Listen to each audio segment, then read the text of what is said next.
नमस्ते मित्रों, राधे राधे, जय श्री कृष्ण। आप सभी का स्वागत करता हूं मधुरम हिंदी के इस ओपन सेशन में। मित्रों, जैसा आपको पता है कि विद्या संबल योजना के लिए शिक्षा निदेशालय बीकानेर द्वारा स्पष्ट निर्देश जारी कर दिए गए हैं और उन निर्देशों के अनुसार मैंने भी एक वीडियो जो है आपके लिए फ्लैश किया था और करीबन 9000 विद्यार्थियों ने, अभ्यर्थियों ने, प्रतियोगियों ने उस वीडियो को देखा है और उस वीडियो को देखने के बाद विविध प्रकार के प्रश्न मुझसे पूछे हैं। तो मैंने सोचा कि एक और वीडियो आपके लिए मैं लेकर आऊं और आपके जो प्रश्न हैं, जो आपकी शंकाएं हैं, उनका समाधान जो है मैं इस वीडियो के माध्यम से आपको देने वाला हूं।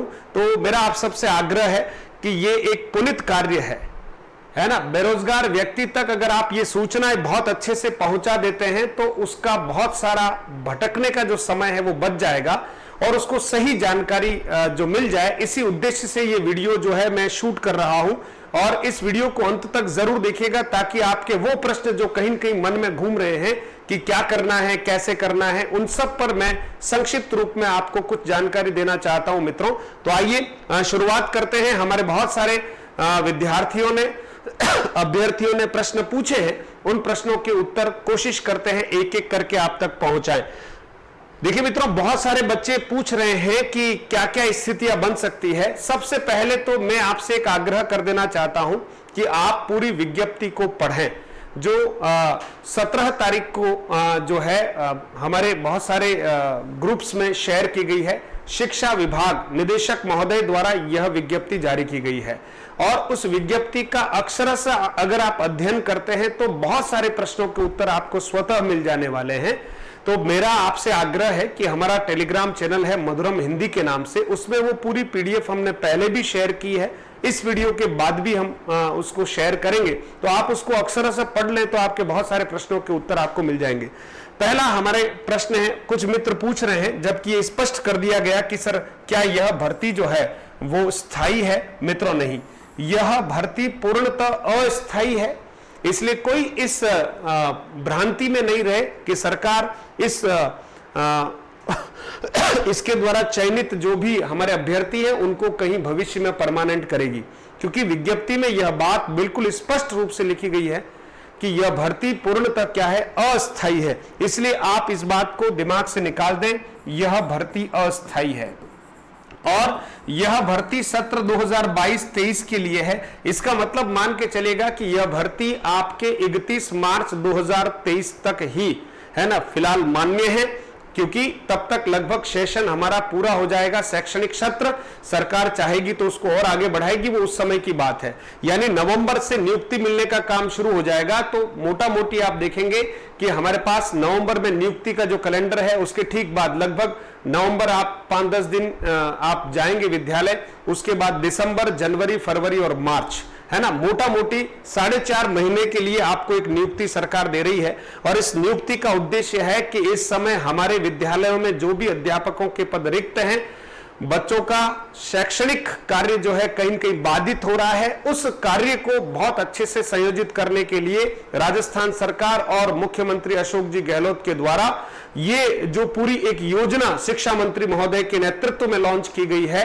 तो ये वास्तव में मैं बार बार कह रहा हूं कि यह योजना अपने आप में अनूठी है और अगर ये योजना कहीं न कहीं हर वर्ष स्थायी रहती है तो हमारे बहुत सारे बेरोजगार साथियों को बहुत अच्छे मानदेय के साथ शिक्षा के स्तर में हम बहुत अच्छा काम कर सकते हैं। और शिक्षा विभाग में जितने शिक्षक कार्यरत हैं उनके ऊपर जो बहुत अतिरिक्त दबाव है कहीं कि 4 शिक्षक मिलकर जो है पूरा सीनियर सेकेंडरी स्कूल चला रहे हैं, है ना, 2 शिक्षक मिलकर उच्च प्राथमिक विद्यालय चला रहे हैं और 1 शिक्षक मिलकर अगर प्राथमिक विद्यालय चला रहा है तो बच्चों की शैक्षणिक गुणवत्ता के बारे में हम अनुमान लगा सकते हैं। और आने वाले समय में मुझे लगता है कि गैर सरकारी क्षेत्र में जो विद्यालय किसी न किसी रूप में कार्य कर रहे हैं उनको भी एक चुनौती का सामना करना पड़ सकता है। तो ये योजना जो है कुल मिला के बेरोजगार साथियों के लिए बहुत फ्रूटफुल है और हमारे विद्यार्थियों के लिए सबसे ज्यादा जो है उपयोगी साबित होने वाली है। फिर मित्रों, एक मित्र ने पूछा कि पीओ कार्यालय कहां है ना। मित्रों, पीओ का मतलब प्रधानाचार्य जो है हमारे, उनको हम पीओ कहते हैं,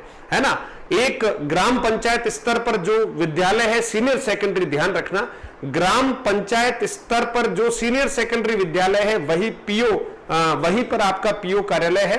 और पंचायत प्रारंभिक पदेन पंचायत प्रारंभिक शिक्षा अधिकारी कार्यालय, जो प्रधानाचार्य जी हैं पंचायत लेवल के विद्यालय के, वो प्रधानाचार्य जी पीओ होते हैं। इसलिए अब आप देख लीजिएगा कि हर ग्राम पंचायत में जो विद्यालय है वहां पीओ कार्यालय है, उस विद्यालय में ही। तो आपको उस पीओ कार्यालय से संपर्क करना है, जो आपको डेट दे रखी है। एक बार फिर से मैं उस विज्ञप्ति को आपको बताऊंगा। इसलिए पीओ कार्यालय प्रत्येक ग्राम पंचायत के सीनियर सेकेंडरी विद्यालय में पीओ कार्यालय है, ये ध्यान रखिएगा।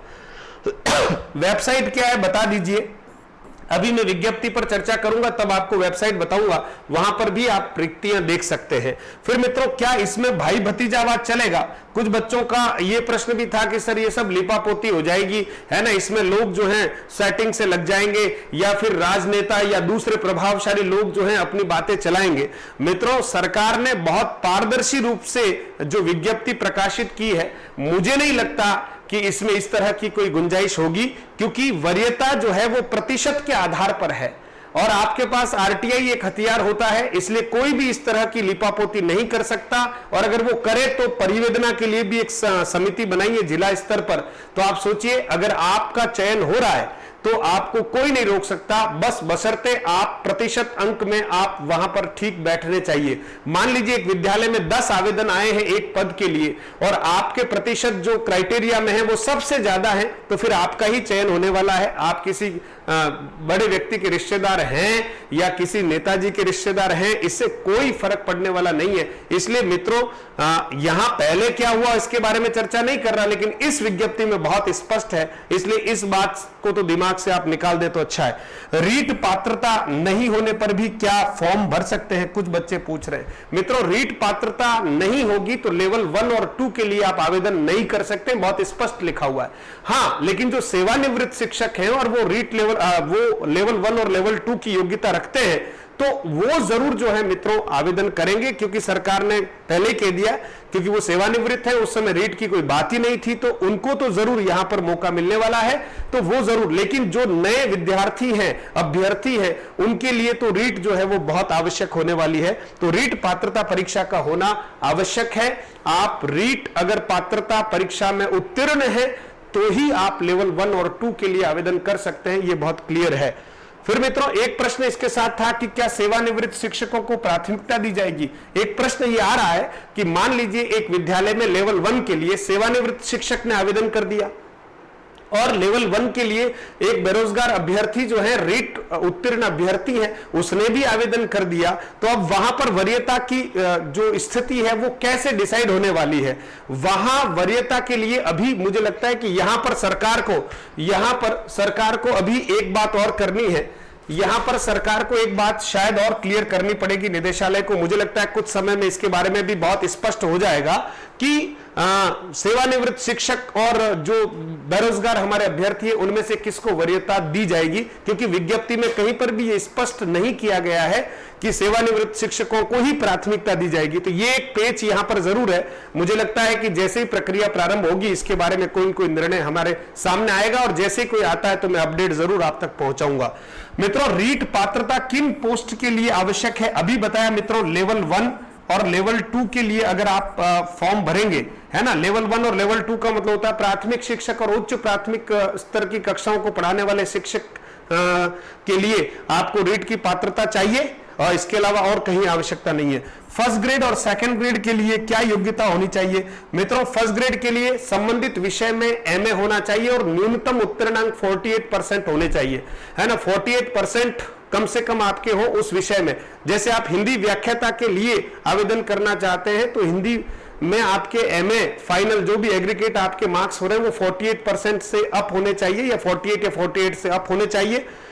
बीएड आपका होना चाहिए तो आप योग्यता रखते हैं, ठीक है। इसी तरह से सेकंड ग्रेड के लिए मित्रों आप जानते हैं कि ग्रेजुएशन में आपके जो है 48% मिनिमम होने चाहिए, उससे अधिक हो तो कोई दिक्कत नहीं है, और बीएड होना चाहिए संबंधित विषय में, है ना। आप साइंस से हैं तो फिर आपके पास साइंस स्ट्रीम होनी चाहिए अगर आप विज्ञान के अध्यापक बनना चाहते हैं, और आप सामाजिक के अध्यापक बनना चाहते हैं तो ग्रेजुएशन में आपके सामाजिक के विषय होने चाहिए, है ना। और आप भाषा के सेकंड ग्रेड बनना चाहते हैं तो आपके पास वो विषय होने चाहिए, ठीक है मित्रों। इसके बाद कितने घंटे विद्यालय जाना पड़ेगा, एक प्रश्न है बच्चों का। एक प्रश्न है सर कितने घंटे विद्यालय जाना पड़ेगा।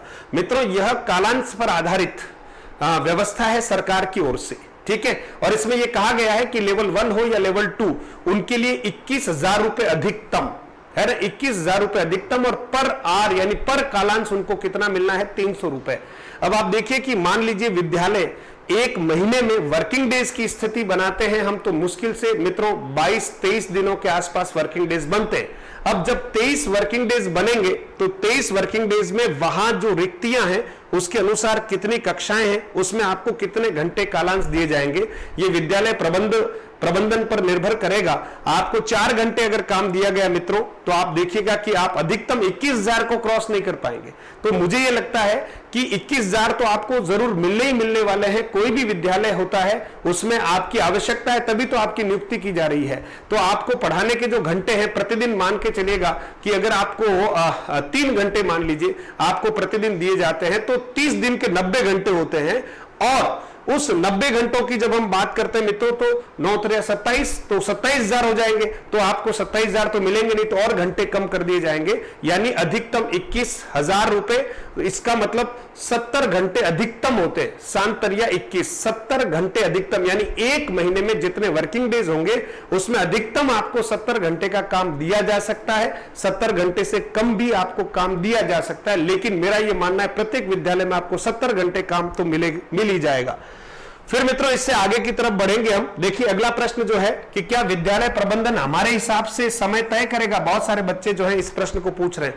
ये विद्यालय प्रबंधन पर ही निर्भर करेगा कि वो आपको किस स्थिति में पीरियड देना चाहता है। क्या एक साथ आपको 1 2 3 पीरियड दे देंगे, या हो सकता है कि आपको पीरियड पहला, चौथा, छठा, 8वां ऐसा कुछ देंगे। तो मेरा यह मानना है कि जहां तक होगा ये विद्यालय प्रबंधन और आपका आपसी एक सामंजस्य होगा, लेकिन विद्यालय प्रबंधन का निर्णय ही मान्य होगा। विद्यालय प्रबंधन का निर्णय ही मान्य होगा, क्योंकि वही निर्णय जो है, क्योंकि विद्यालय प्रबंधन का जो निर्णय है वही मान्य है, उसको ही आपको मानकर चलना पड़ेगा। यह आपका आपसी तालमेल रहेगा। ठीक है मित्रों, तो इस तालमेल में लगभग आप सामंजस्य के साथ काम करेंगे तो विद्यालय जरूर आपको कोऑपरेट करेगा, कोई दिक्कत नहीं है। क्या अभ्यर्थियों को उसी जिले का मूल निवासी होना चाहिए। मित्रों विज्ञप्ति में इस तरह का कोई मेंशन नहीं किया गया है कि अभ्यर्थी को उसी जिले का मूल निवासी होना चाहिए। यहां पर आपके पास L1 की योग्यता है या नहीं, L2 की योग्यता है या नहीं, फर्स्ट ग्रेड की योग्यता है या नहीं, या सेकंड ग्रेड की योग्यता है या नहीं, लैब असिस्टेंट की योग्यता है या नहीं, या शारीरिक शिक्षक की योग्यता है या नहीं, बस ये योग्यताओं के बारे में ही हवाला दिया गया है। इसका मतलब यह है कि आप राजस्थान में कहीं के भी निवासी हैं, तब भी आप जो है इस किसी भी जिले में आप फॉर्म भर सकते हैं, क्योंकि इसमें ऐसा कोई स्पष्ट मेंशन किया नहीं गया है। इसके बाद कुछ विद्यार्थियों का प्रश्न है कि साहब हम बाहर के स्टेट से हैं, तब भी कोई बात नहीं। अगर आपने रीट यहां से उत्तीर्ण कर रखी है तो नियमानुसार अगर आपने रीट यहां से पात्रता परीक्षा उत्तीर्ण कर रखी है तो आप लेवल 1 और लेवल 2 के लिए पात्र हैं। सेकंड ग्रेड, फर्स्ट ग्रेड के लिए भी अगर आपके पास योग्यता है, तो निर्धारित योग्यता आपके पास है, तो मुझे नहीं लगता कि आपको आवेदन से रोका जाएगा, क्योंकि मूल निवास वाली बात को यहां पर मेंशन नहीं की गई है। फिर मित्रों इससे आगे की तरफ बढ़ते हैं। एक प्रश्न पूछा विद्यार्थी ने, बीएसटीसी या बीएड अंतिम वर्ष में हम कर रहे हैं, हमारा अंतिम वर्ष है या हमने परीक्षा दे दी है, रिजल्ट आना बाकी है, तो क्या हम आवेदन कर सकते हैं क्या। मित्रों ये बहुत स्पष्ट है कि ये टाइम बाउंडेड कार्यक्रम है, जो 1 नवंबर से लेकर 17-18 नवंबर तक का जो भी अभी हम टाइम टेबल देखेंगे उसके बीच में वाइंड अप करना है।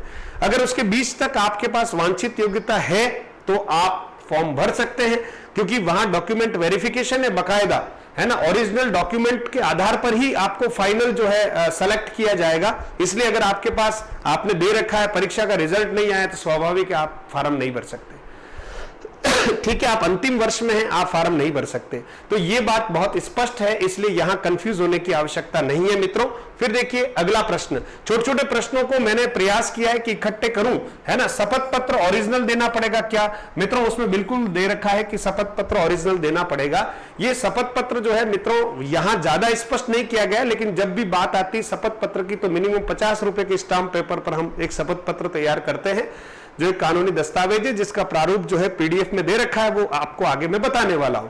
तो ये ओरिजिनल ही देना पड़ेगा। इसका फोटोकॉपी जरूर आप चाहें तो अपने पास रख सकते हैं, बाकी इसको ओरिजिनल ही देना पड़ेगा।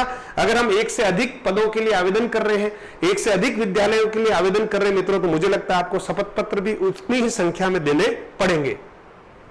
क्या 1 से अधिक सीटों या विद्यालयों के लिए आवेदन कर सकते हैं क्या। बिल्कुल कर सकते हैं आप। क्योंकि जरूरी नहीं कि जिस विद्यालय में आप आवेदन कर रहे हैं उसमें आप फाइनली सेलेक्ट हो जाओ, ये जरूरी नहीं है। इसलिए आप एक से अधिक विद्यालयों में आवेदन कर सकते हैं, एक से अधिक पदों के लिए भी। जैसे किसी बच्चे के पास BSTC कर रखा है ना, और उसने रीट भी क्लियर कर रखा है, तो उसके पास L1 और L2 की भी योग्यता है, उसने B.Ed भी कर रखा है और वो सेकंड ग्रेड के लिए भी योग्यता रखता है, या हो सकता है किसी ने MA कर रखा हो और वो फर्स्ट ग्रेड की योग्यता भी रख सकता है। तो वो सभी प्रकार के पदों के लिए आवेदन भर सकता है और विद्यालयों का चयन आपके हिसाब से आप कीजिएगा, है ना, रिक्तियां देखकर आप कीजिए। क्योंकि जहां पर आप, जैसे मान लीजिए आपने फॉर्म भरा और वहां से आपसे ज्यादा परसेंटेज वाला कोई बच्चा आ गया, तो हो सकता है उस विद्यालय में आपका चयन नहीं होगा।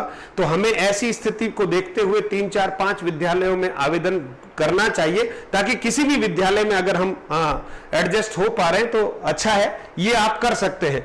क्या ज्योग्राफी वाले भी प्रयोगशाला सहायक के लिए आवेदन कर सकते हैं? मित्रों, ज्योग्राफी वाले भी, क्योंकि जब लैब असिस्टेंट की परीक्षा हुई थी तो ज्योग्राफी वालों ने भी दी थी, और शायद इसमें एग्रीकल्चर सुपरवाइजर वालों ने भी परीक्षा दी थी, है ना। तो जो योग्यता वहां है, ठीक है, परीक्षा देने के लिए जो योग्यता थी वो आपके पास है उस विज्ञप्ति के अनुसार, तो ज्योग्राफी वाले और एग्रीकल्चर सुपरवाइजर वाले भी जरूर परीक्षा, अगर वो उसको लैब असिस्टेंट के लिए इन्होंने परीक्षा दी है तो ये जरूर इस पोस्ट के लिए आवेदन कर सकते हैं, वो भी योग्यता रखते हैं मित्रों।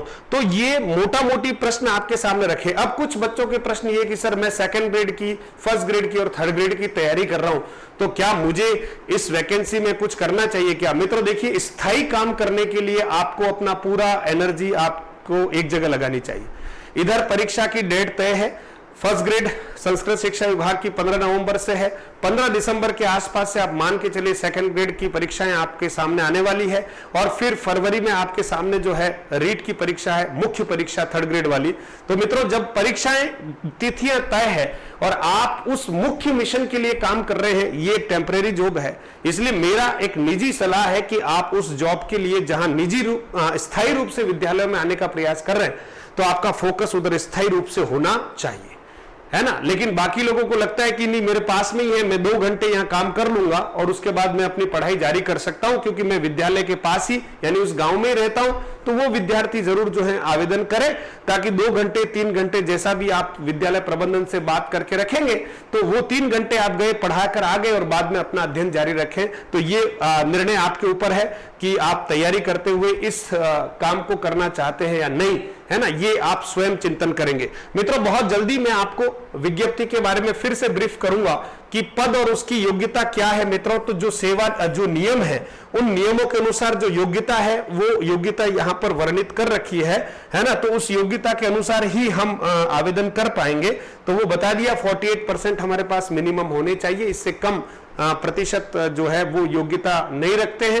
अंग्रेजी माध्यम वाले विद्यालयों के लिए अपने हिसाब से योग्यता है। मित्रों, आवेदन पत्र आमंत्रित करना, आवेदन पत्र आमंत्रित करने का काम जो है मित्रों वो पीओ लेवल पर प्रधानाचार्य जो है वो आवेदन पत्र जो है वो आमंत्रित करेंगे, और आवेदन पत्रों की जांच और वरीयता का निर्माण करने के लिए पीओ साहब स्वयं और 2 वरिष्ठ अध्यापकों की या वरिष्ठ व्याख्याताओं की एक कमेटी बनेगी, 3 लोगों की। वो कमेटी जो है वही आवेदन को प्राप्त करेगी और वरीयता का क्या करेगी, निर्धारण करेगी, आपके आवेदन वगैरह की जांच करेगी मित्रों। इसलिए, और दूसरा, समिति के दायित्व क्या है, जो समिति बनाएंगे वो समिति क्या करेगी कि प्राप्त आवेदन पत्रों के आधार पर पदवार व विषयवार आवेदकों की सूची तैयार कर विद्यालय के सूचना पट पर लगाई जाएगी। मतलब हर काम बहुत पारदर्शी है। इस पीडीएफ को आप अच्छे से जरूर पढ़ लीजिएगा, बार बार कह रहा हूं, हर चीज इसमें लिखी हुई है।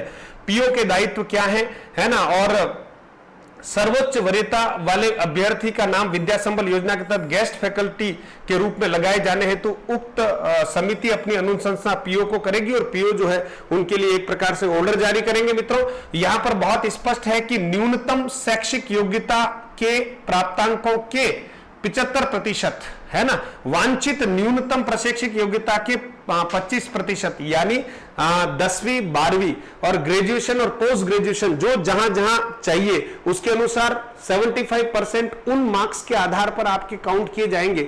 और बीएसटीसी या आपने बीएड कर रखा है उसके जो प्राप्तांक है उसमें से 25% आपका लिया जाएगा। तो 75% आपकी शैक्षिक योग्यताओं के मार्क्स ले जाएंगे और 25% अंक जो है प्रशैक्षिक योग्यताओं के मार्क्स ले जाएंगे, तो दोनों को मिलाकर आपकी मेरिट बनेगी। इसलिए बहुत पारदर्शी काम है मित्रों। और इसके अलावा जो है आपको जो अभी देखिए टाइम टेबल, खास बात यहां पर यह है टाइम टेबल जो है, इस टाइम टेबल को देखिएगा मित्रों, दिनांक 1/11/2022 यानी 1 नवंबर 2022 तक, चूंकि अभी विद्यालयों में अवकाश चल रहे हैं दीपावली के, इसलिए आप मान के चलेगा जैसे ही विद्यालय खुलेंगे, पीओ साहब पहले से ये तैयारी करके रखेंगे, विद्यालय खुलते ही 1 तारीख को आपको ये विज्ञप्ति एवं रिक्तियों का प्रकाशन करना है। यानी पीओ साहब जो हैं अपने अधीनस्थ जितने भी विद्यालय हैं और स्वयं का विद्यालय है, उसमें से किस किस विषय की कौन कौन सी पोस्ट रिक्त है, इसकी सूची जो है अपने कार्यालय के बाहर सूचना पट्ट पर चस्पा करेंगे और उसकी एक प्रति जो है वो कहीं न कहीं उन्हें सीबीओ कार्यालय में भी उनको देनी है, ताकि सीबीओ ऑफिस में भी कोई चाहे कि पूरे हमारे जो पूरे ब्लॉक में कहां पर रिक्ति है तो वहां से आपको देखने को मिल सकती है। और बाद में विभाग ने एक साइट भी बताई है, उस पर भी शायद हमें रिक्तियों को दर्शाना होगा, ताकि एक विभागीय रूप से पूरे राजस्थान में जहां जहां रिक्तियां हैं वो दिख जाएगी। ठीक है मित्रों। फिर देखिए मित्रों 2 नवंबर से 4 नवंबर आवेदन की तिथि है मित्रों, ध्यान रखना 2, 3 और 4 यानी 3 दिन आपको आवेदन करने के लिए मिलेंगे। इसलिए हमें हमारे आवेदन की तैयारी इन दीपावली की छुट्टियों में करके रखनी चाहिए। खाली लास्ट में आप नाम भरना है वो देख लें कि किस विद्यालय के लिए जमा कराना, वो बाद में देखें। बाकी सारी चीजें भर के आवेदन आपको 4 भरने 6 भरने तैयार करके रख लीजिएगा। 3 दिन आपको विद्यालय समय में आवेदन भरने का समय मिलेगा। उसके बाद मित्रों 5 तारीख को प्राप्त आवेदनों की सूची प्रकाशित करना। 5 तारीख को यानी 4 तारीख तक जितने भी आवेदन आए हैं उन सब का नाम लिखकर सूची को चस्पा किया जाएगा पीओ कार्यालय पर कि इतने फॉर्म आ चुके इस विषय के लिए। तो 5 तारीख का काम ये हो गया मित्रों। ठीक है। उसके बाद मित्रों 6 और 7 तारीख 2 तारीखें मिलेगी। इसमें पात्रता की जांच करना कि जिन जिन लोगों ने आवेदन किए हैं क्या वो उसके पात्रता रखते हैं या नहीं, यानी डॉक्यूमेंट्स उनके पूरे हैं या नहीं। ऐसा तो नहीं कि रीट उत्तीर्ण है ही नहीं और L1 के लिए भर दिया तो वो फॉर्म रिजेक्ट है, समझ गए। बीएड तो है ही नहीं और सेकंड ग्रेड के लिए भर दिया, उसमें भरने में क्या है लेकिन वो रिजेक्ट हो जाएगा। तो ये पात्रता की जांच करेंगे और वरीयता सूची बनाना अस्थायी एवं जारी करना। इसके बाद एक सूची बनाई जाएगी, जो रिजेक्ट होने वाले फॉर्म में रिजेक्ट कर दिए जाएंगे। उसके बाद एक अस्थायी पात्रता सूची बनाई जाएगी और चिस्पा की जाएगी। ध्यान रखना 7 तारीख तक ये काम हो जाएगा। और फिर 9 तारीख तक यानी 8 और 9 2 दिन रहेंगे जिसमें आपसे आपत्तियां मांगी जाएगी कि कहीं ऐसा तो नहीं है कि आपको इसमें कोई दिक्कत है या आपका नंबर वहां ऊपर आना चाहिए था नीचे आ गया है। वो आपत्तियां मांगी जाएगी। बकायदा बिल्कुल क्लियर कट प्रोसेस है, डेट टू डेट कार्यक्रम है, इसलिए कहीं पर भी कंफ्यूज होने की आवश्यकता नहीं। 9 तारीख तक आपत्तियां मांगी जाएगी और आपत्तियां अगर 9 तारीख तक आ जाएगी तो उसमें जो भी कमी पेशी है उसको पूरा कर लेगी कमेटी। और 10 तारीख को फाइनल लिस्ट जो है वो बोर्ड पर चस्पा कर दी जाएगी कि इस विद्यालय के लिए इसका चयन हो रहा है, इस विद्यालय के लिए इसका चयन हो रहा है, इस विद्यालय के लिए इसका चयन हो रहा है, इस विद्यालय के लिए इसका चयन हो रहा है मित्रों पदवार। फिर मित्रों जिन जिन का नाम इस लास्ट वरीयता सूची में आ जाता है उनको 11 तारीख को मित्रों ध्यान रखना मूल दस्तावेजों की जांच करानी। 10वीं की मार्कशीट आपने लगाई है फोटोकॉपी तो मूल ले जानी है। 12वीं की मार्कशीट लगा रखी है तो आपको मूल ले जानी है ना। ग्रेजुएशन की मार्कशीट, बीएसटीसी की मार्कशीट, रीट पात्रता का जो सर्टिफिकेट है ना, और बाकी के जो अन्य दस्तावेज है आवश्यक आधार कार्ड वगैरह सामान्य है, तो ये सब आपको मूल ले जाने हैं। उस कमेटी के सामने पीओ कार्यालय में ही आपको दस्तावेज वेरिफिकेशन कराना है। सीधे उस विद्यालय में नहीं जाना है जहां के लिए आपका चयन हो रहा है। ठीक है मित्रों। उसके बाद 12 तारीख देखिएगा आदेश जारी करना। 12 तारीख को आदेश जारी करेंगे पीओ साहब। जिन जिन के दस्तावेज आ गए बिल्कुल क्लियर कट मामला है, वेरिफिकेशन हो गया, तो जो वेरीफाइड हो गए हैं उनका आदेश 12 तारीख को जारी कर दिया जाएगा। 12 तारीख को आपको आदेश की प्रति दे दी जाएगी कि भाई आप इस विद्यालय में जाएं और गेस्ट फैकल्टी के रूप में काम करेंगे। आपको 60 दिन का समय दिया जा रहा है। आप तो 13 को ही ज्वाइन करो ना, क्यों इंतजार करना है। आपके पैसे शुरू तो 19 तारीख तो अधिकतम दे रखी है, तो 12 नवंबर को आपको आदेश मिलेगा। 13 नवंबर को वर्किंग डे है तो आप सीधा जाकर 13 नवंबर से उस विद्यालय में कार्य प्रारंभ कर सकते हैं। 13 नवंबर से आपका मानदेय शुरू हो जाएगा जो 31 मार्च तक लगभग चलने वाला है, ध्यान रखिएगा। तो मित्रों ये एक पूरी जानकारी आप तक पहुंचाई है मैंने। इसके बाद और आप देखेंगे कि विद्या संबल योजना के तहत मानदेय क्या है। तो कक्षा 1 से 8 तक लेवल 1 और लेवल 2 वालों के लिए प्रति घंटा 300 रुपए है। इसका मतलब 2 घंटे आपने काम किया है तो 600 रुपए आपको मिलने वाले हैं, और लगभग 2 घंटे काम करते तो 600 रुपए के हिसाब से आप देखते हैं, अगर 30 ही दिन वर्किंग डे हो तो जो है हमारे 18,000 बनते, और 30 ही दिन वर्किंग डे होता नहीं मित्रों, कम से कम 4 या 5 संडे आते ही आते हैं। तो आप मान के चलेगा 24 या 25 दिन अधिकतम, और कोई राजकीय अवकाश आ गया तो वो माइनस हो जाएगा। तो मतलब 22 से 24 दिनों के मध्य आपका एक वर्किंग डे का मामला रहता है। तो पर डे मेरा ये मानना है कि लगभग 2 से 3 घंटे आपको काम मिलेगा, और अधिकतम आपको कितने रुपये मिलेंगे? 21,000 रुपए। विद्यालय प्रबंधन पर बहुत सारी बातें निर्भर करेगी इसमें, लेकिन फिर भी निर्देश यही है। फिर 9वीं 10वीं के लिए मित्रों 350 रुपए पर घंटा मिलने वाला है। जो 11वीं 12वीं पढ़ाएंगे लेक्चरर के रूप में उनको 400 रुपए प्रति घंटे, लेकिन अधिकतम 30,000। सेकंड ग्रेड के लिए अधिकतम 25,000, और मुझे लगता है कि सबको अधिकतम मिलेंगे ही मिलेंगे। ठीक है। फिर मित्रों प्रयोगशाला सहायक के लिए वही 300 रुपए, 21,000 अधिकतम, और शारीरिक शिक्षक के लिए जिन्होंने बीपीएड सीपीएड कर रखा है ना, उनके लिए अधिकतम 21,000 रुपए है। तो मित्रों बहुत अच्छा अवसर है, और आपको अगर आप समय पर विद्यालय नहीं पहुंचते हैं, किसी वजह से बिना सूचना के आप विद्यालय नहीं जाते हैं, विद्यालय जाने पर आप प्रॉपर तरीके से पढ़ाई नहीं करवा रहे हैं, आप छोटे मोटे दूसरे कामों में उलझ गए हैं, तो पीओ साहब तुरंत आपको घर भेज सकते हैं, क्योंकि ये कोई टेम्परेरी कार्यक्रम है, कोई परमानेंट नहीं है। और आप अगर विद्यालय नियमानुसार, विभागीय मंशानुसार अगर आप काम नहीं करते हैं, अच्छे से नहीं पढ़ाते, तो आपको घर भेज दिया जाएगा। तो मित्रों ये मोटा मोटी आपको जानकारी दे दी। अब डॉक्यूमेंट के रूप में मित्रों ये एक पत्र जो है वो आपको फाइनल सेलेक्ट होने पर मिलेगा, ये पीओ साहब की तरफ से मिलेगा। ये आपका एक प्रकार से अस्थायी रूप से विद्या संबल योजना के तहत गेस्ट फैकल्टी के रूप में लगाए जाने के संबंध में आपको ये पीओ ऑफिस से मिलेगा। ये जिस विद्यालय के लिए आपको मिल रहा है उस विद्यालय में जाकर आपको दिनांक इतनी बजे होकर कार्य आरंभ करें, और वो सारी बातें इसमें लिखी गई, ये पीओ साहब की तरफ से आपको मिलेगा। इसके साथ मित्रों विज्ञप्ति हमने देख ही ली है, इसलिए इसके ऊपर बार बार हम चर्चा नहीं करेंगे। वेबसाइट कोई पूछ रहा था तो वेबसाइट ये रही मित्रों, ठीक है, http://education.rajasthan.gov.in। इस पर भी आपको रिक्तियां मिल सकती है, आप इस पर भी देख सकते हैं। सेवानिवृत्त लोग जो भी हैं वो 65 वर्ष अगर उन्होंने पूरे नहीं किए हैं तो अंडर 65 है या टिल 65 है, तब तक वो योग्यता रखते हैं, वो काम कर सकते हैं। अन्यथा उन्हें 65 वर्ष के बाद इस योजना के तहत नहीं लेंगे।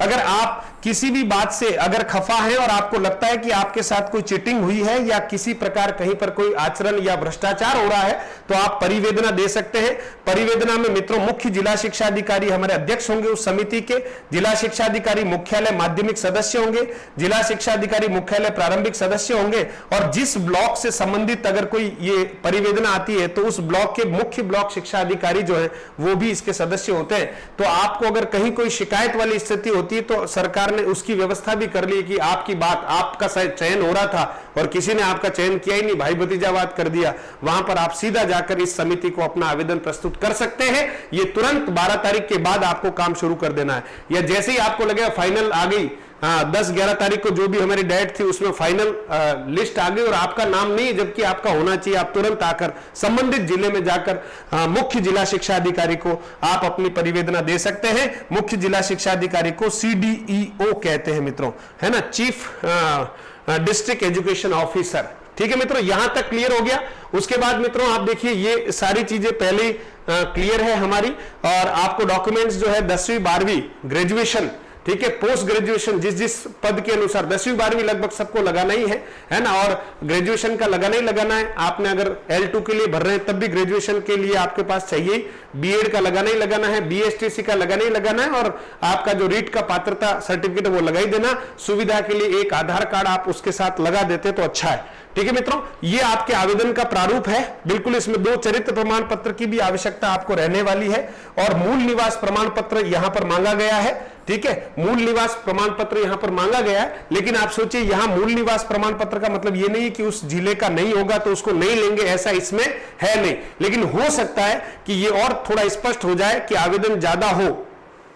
ठीक है, आवेदन ज्यादा हो, इसमें यह कहा गया है कि 2 कैंडिडेट के अगर नंबर बराबर होते हैं तो अधिक उम्र वाले को प्राथमिकता दी जाएगी, ये उसमें अभी तक स्पष्ट है, इसलिए मूल निवास आपको लगाना है। ठीक है, इसके साथ अगर आप कहीं भूतपूर्व सैनिक, परित्यक्ता वगैरह कुछ है तो वो भी लगाना है। जाति वर्ग प्रमाण पत्र संलग्न करें, आरक्षित वर्ग होने पर आपको जाति प्रमाण पत्र भी लगाना है, आपको अपना मोबाइल नंबर लिखना है, ठीक है। और सारी जो प्रतियां हैं वो आपको स्व प्रमाणित छाया प्रतियां देनी, वो शपथ पत्र तथा अन्य जो आवेदन करता देना चाहे वो ओरिजिनल आपको देना पड़ेगा। 2 राजपत्रित अधिकारियों का आपको क्या करना है, तो मूल निवास यानी उदयपुर का जो अभ्यर्थी है वो उदयपुर के ही किसी विद्यालय में लगेगा, ये बहुत स्पष्ट इसमें अभी किया नहीं गया है, लेकिन मूल निवास हमको साथ में लगाना जरूर है, ताकि इसके पीछे ये भी हो सकता है कुछ और स्पष्ट निर्देश आ जाएंगे, लेकिन आप मूल निवास की वजह से कहीं आपको सेलेक्ट नहीं करेंगे ऐसा कहीं पर लिखा हुआ नहीं है। तो फिर आवेदक के हस्ताक्षर है। फिर मित्रों एक शपथ पत्र है जो मुझे लगता है कहीं न कहीं आपको 50 रुपए के स्टाम्प पर ही देना पड़ेगा,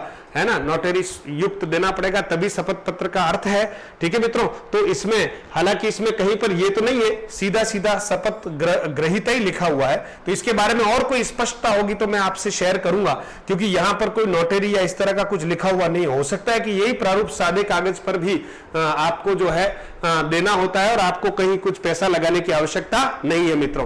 तो आप सबने इस जानकारी को अच्छे से सुन लिया होगा और मुझे भरोसा है कि ये जानकारी आपके लिए फ्रूटफुल रही होगी। अगर ये जानकारी आपके लिए ठीक रही हो तो आप जो है इस वीडियो को अन्य मित्रों तक जरूर शेयर कीजिए, ताकि जो भी हमारे बेरोजगार मित्र हैं, है ना, और उनको लिए ये संजीवनी की तरह मित्रों 21,000 रुपए की राशि कम नहीं होती है। गैर सरकारी विद्यालयों में काम करने वाले कई शिक्षकों का बहुत कम मानदेय में काम कर रहे हैं वो बेचारे, तो उन लोगों के लिए मेरा मानना है कि ये संजीवनी के समान है, तो इसका जरूर आप उपयोग कीजिएगा और जैसा आपको अच्छा लगता है उस जगह पर आप आवेदन कीजिएगा। एक मौका है, इसका फायदा आपको उठाना चाहिए। और आपको किसी भी प्रकार की कोई और जानकारी लेनी हो तो आप मुझे इस नंबर पर व्हाट्सएप कर सकते हैं। मेरा प्रयास रहेगा कि आपकी समस्याएं जो भी हो, है ना, नियमानुसार जो समस्या है उसके बारे में मैं कुछ अगर अपनी जानकारी रखता हूं तो मैं आप तक जरूर पहुंचाने का प्रयास करूंगा। बाकी आप कमेंट बॉक्स में जरूर अपनी ओर से कमेंट कर लें कि जितना जितना कुछ आपको लगता है तो उसके आधार पर कुछ कोशिश करेंगे। और आप इस वीडियो को शेयर कर लीजिएगा मित्रों, और अगर आपने अभी तक इसको लाइक नहीं किया है तो लाइक भी कर दीजिएगा, सब्सक्राइब भी इसको कर दीजिएगा मित्रों। अगर आप पहली बार इस चैनल पर आ रहे हैं तो ये चैनल जो है हिंदी को और शिक्षा विभाग को समर्पित एक चैनल है, जिसमें हम कोशिश करते हैं कि विभागीय योजनाओं के साथ साथ हिंदी के लिए आपका सहयोग हम करते रहते हैं। तो आप सभी मित्रों के लिए ढेर सारी शुभकामनाएं हैं और आप हमारे टेलीग्राम चैनल को ज्वाइन करें। टेलीग्राम चैनल को ज्वाइन करेंगे, उसमें आपको ये पीडीएफ और जितने भी नवाचार हैं वो सब आपको मिलने वाले हैं। और ये सारे ही चैनल, ऐप और पीडीएफ जो है आपको मधुरम हिंदी के नाम से ही मिलने वाले हैं। तो मधुरम हिंदी सर्च करेंगे आपको सारा मिल जाएगा आपको। और फिर भी अगर आपको नहीं मिलता है तो इस वीडियो के डिस्क्रिप्शन में जाएं, सभी प्रकार के लिंक उपलब्ध हैं और आप अपने आवेदन की तैयारी करें। ऑल द बेस्ट मित्रों, कोशिश करिएगा। ये अस्थायी सेवा है लेकिन फिर भी संजीवनी है, स्थायी सेवा के लिए निरंतर प्रयास कीजिएगा, है ना। और सरकार को मैं साधुवाद देता हूं, विभाग की ओर से भी मुझे लगता है कि ये बहुत अच्छी योजना है और ये योजना हम सब के लिए, यानी जो बेरोजगार मित्र हैं उनको अगर कहीं संबल देती है तो साथ ही साथ हमारे विद्यार्थी जो विद्यालय में पढ़ रहे हैं उनको भी संबल देती है। जो साथी हमारे विद्यालय में पहले से काम कर रहे हैं उनको और नए साथी एनर्जेटिक मिलने वाले हैं, ताकि मिलकर शिक्षा विभागीय ढांचे में बहुत बड़ा परिवर्तन होगा। और अगर ये योजना आने वाले समय में सरकार स्थायी करती है तो आप सोचिए सरकारी विद्यालयों के वास्तव में दिन जो है फिरने वाले हैं, 4 चांद लग जाएंगे अगर अध्यापकों की स्थायी व्यवस्था इस योजना के तहत अगर होती है। और बाद में जैसे जैसे वैकेंसीज आ रही है, स्थायी हमारे शिक्षक साथी भी आ रहे हैं, लेकिन मान लो स्थायी नहीं हो तब तक ये योजना भी कहीं कहीं मील का पत्थर साबित होने वाली है, ऐसा मेरा मानना है। बहुत बहुत धन्यवाद। जय हिंद, जय भारत।